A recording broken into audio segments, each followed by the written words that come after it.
Look at this thing.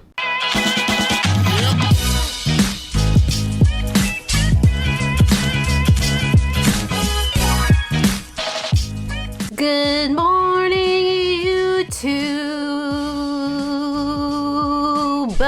What's up, everybody? I hope you're safe and healthy and happy and doing okay. So this week I went back to running a little bit. I did a couple of 5Ks and I did them all in the Asics Noosa Tri 16. As the name suggests, I'm pretty sure this shoe started out for specifically triathletes, but I think it's kind of bled into the running scene a little bit. And for those of you who don't know, I actually used to do triathlons. It's how I got into running, which actually seems kind of backwards when you think about it. You'd think that a runner would go into triathlon, not a triathlete going into running.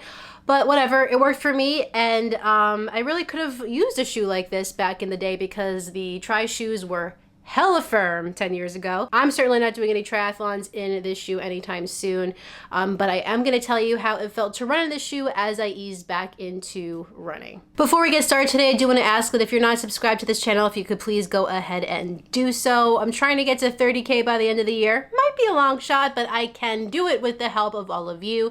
So if you're not subscribed and you're enjoying my content, please go ahead and do that. And if one video a week on YouTube is not enough for you, then I also suggest you go and follow me on Instagram. @RunLikeKeller is my handle. I'm just posting more running content there, some fun reels, and you get a first look at some of the shoes that I am going to be reviewing here. But without any further ado, let's get back to the shoe. So this is the first Noosa Tri shoe from Asics that I have run in. I have to be honest, I didn't really feel super intrigued by the previous models. They kind of looked a little firm to me, and that's not something that I usually seek out in a running shoe. But this shoe right here with the 16, they've changed the midsole a bit and added a foam that I like a little bit better. So I figured I'd give it a shot this time. Certainly this color caught my eye, and I know it's either a love-hate kind of thing with this, and I actually love it. But we're gonna talk about what else I love and what maybe I didn't love so much in the Asics Noosa Tri 16. But first, of course, you gotta watch the run footage.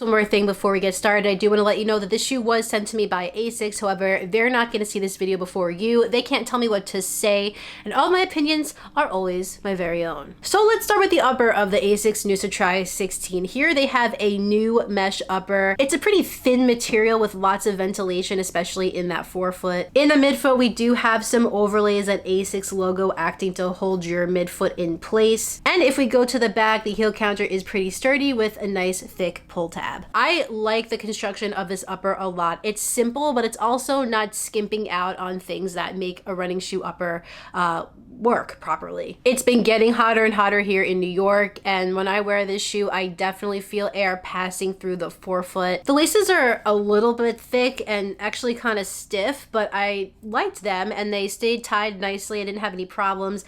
The tongue is thin but very soft and comfortable, and it is gusseted just to give you an even better fit across that midfoot. And as we know, I like cushioning that kind of goes around the ankle collar rather than sitting inside of the shoe, and they provided exactly that for us. You got lots of comfort here around that ankle. As far as fit goes, I have a narrow foot. I would say that maybe in the midfoot this shoe is a little narrow, but it does open up here at the top. However, like you probably saw in the running footage, I don't know if this shoe is exactly true to size. I think I could probably afford a half size bigger. It's not uncomfortable, but I do notice my big toe just skimming the very top here at times. Again, it didn't cause me any real discomfort on the run, but it was noticeable. So if you're somebody who just cannot tolerate that by any means, then I would definitely suggest sizing up a half size in this shoe. This is the kind of upper that felt like it melted to my foot and I just forgot that it was there wear. And it was breathable without feeling really minimal like a race day flat. I think what they did is for this shoe, they tried to take a more normal daily trainer upper, like something like the Nova Blast, and maybe more of a race day or tempo day kind of shoe like the Magic Speed or the Meta Speed line, and combine them together to give you a mix between something more structured and something that is gonna feel like a feather on your foot. And they did a really nice job here mixing those two together. I had no issues with hot spots, blisters, or irritation in the upper of the Asics Noosa Tri 16. So all right, we're off to a good start here. Moving on down to the midsole. New for the Noosa Tri 16, Asics is using their Flight Foam Blast Plus here. You got a full length slab of it here, no plate, no nothing, just that FF Blast Plus. In the previous model, they were just using regular Flight Foam, which I imagine was probably firmer than this. So what does it feel like to run in this shoe? To me, this shoe felt like a watered down version of the Nova Blast. It's lower to the ground, you're getting less stack, so it's a little firmer than the Nova Blast, but still, I'm feeling cushion and protection from the road. I was relieved that actually I was getting a nice comfy ride from this shoe. I think the big game changer here is that Flight Foam Blast Plus. And when I picked up the pace in this shoe, I actually felt like it responded nicely. The Noosa Tri 16 does have what feels like a little curve upward in the forefoot, kind of like an elf shoe. It's not super dramatic, but you do notice it when you're walking and running in it. And that really came to life when I was running a little faster. I felt like my toes were able to roll right into their next stride a lot easier than, say, a standard shoe that maybe doesn't have that feature. So definitely versatile. It can go fast, it can go a little bit slower. What I will say about it is that it's not a very exciting ride. I don't know if the ride of it really matches the whole vibe of the shoe and the colorway. I think the colorway is a little more exciting than the way it feels underfoot, but you're still getting that functionality and that Flight Foam Blast comfort that Asics is known for. Overall, I think this is a really good shoe if you're just looking for something functional that's comfortable and it's going to take you the distance whether you're a triathlete or not. But like I said, if you're looking for something to wow you underfoot, this isn't necessarily the shoe that I would pick. Moving on down to the outsole of the Asics Noosa Tri 16. New for the 16, we have the Asics Grip Rubber. In the previous model, they had AHAR Plus. We got a lot of it here too, tons in the forefoot. We have some around the perimeter of the midfoot and in the heel as well, with some exposed Flight Foam Blast Plus in the center of the shoe. Predominantly, these shoes saw drier miles, not really a ton of rain, thankfully, this week. I don't think it would have any issues with rain or wetter conditions, and also I feel like this rubber is really tacky. I feel like gripping onto the pavement really well. And I would say keeping me upright, but I did fall down in these shoes. However, I think it was my fault and not the shoe. The Asics Noosa Tri 16 will be available on July 1st for $135. I think that's a pretty fair price for this shoe. If you're interested in this shoe, I will put links in the description of this video. You can click those links and pick up your own pair. Just keep in mind they are affiliate links with Running Warehouse. However, that doesn't mean much for you. It just helps out my channel so I can keep making these videos. So you might be thinking, well, if the Noosa Tri 16 is $135 and the Nova Blast 4 is $140, why wouldn't I just spend the extra $5 and get the Nova Blast? And some people will, and it's a pretty valid argument. I mean, you're gonna get more shoe there, bouncier foam, and it might last you a little bit longer.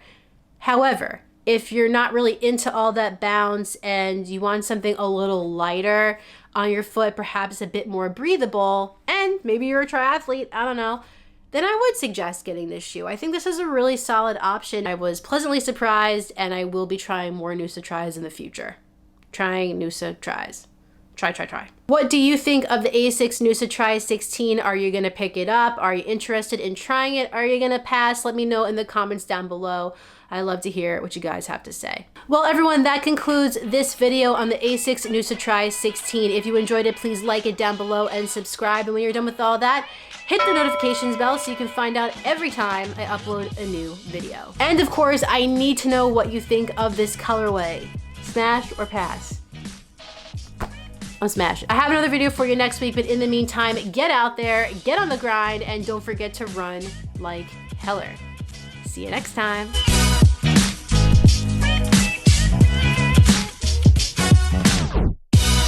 Whenever I pick up my shoes and start heading for the back door, look who follows, because she wants to go outside. Wanna go? See, I told you guys. Oh, backlit. I told you guys she's alive and well.